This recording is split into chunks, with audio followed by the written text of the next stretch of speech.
Shoot. Sorry. Wrong one.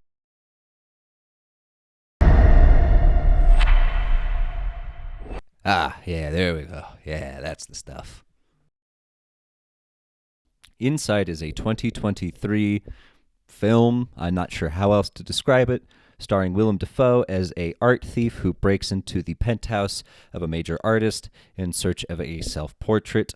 And he subsequently gets trapped inside for several days with a malfunctioning heating system that causes the apartment to go up and down in temperature. There's really not much more to this movie other than this. If I recommend it is the question at hand, and in the case of this movie, it's hard to say yes.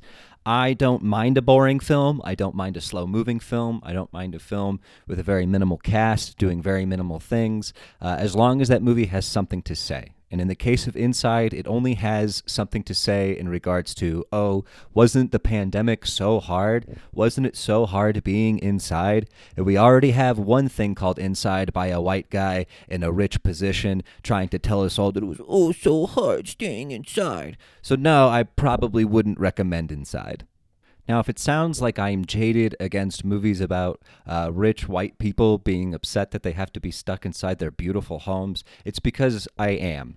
I am one of the few people who is not immediately enchanted by Bo Burnham's Inside, and the concept of talking about or making a film about how difficult it was to be stuck indoors during the pandemic is probably about the most shallow and horrible filmmaking I can possibly think of. And this movie suffers from giving Willem Dafoe almost nothing to do.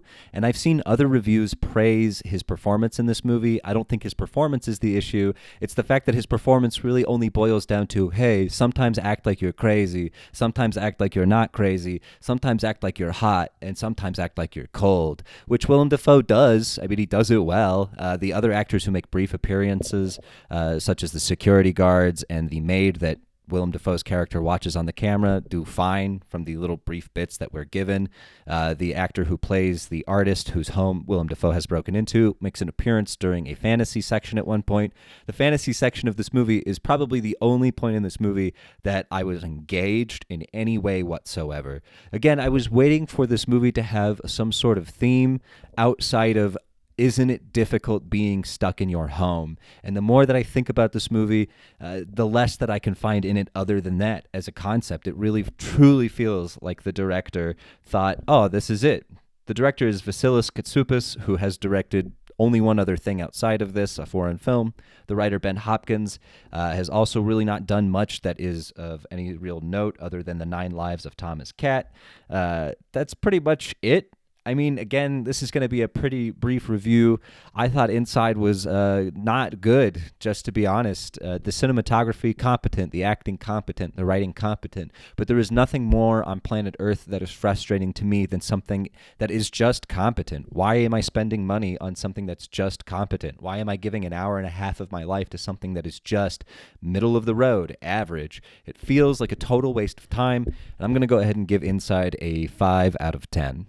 Thanks again for watching. I've been Zach, you've been you, and this has been Inside. If you could please hit the like button, it helps me out a lot, and also the subscribe. It's completely free, and it'll keep you up to date with all of my content as it comes out. Thanks so much. See you later, Space Cowboy.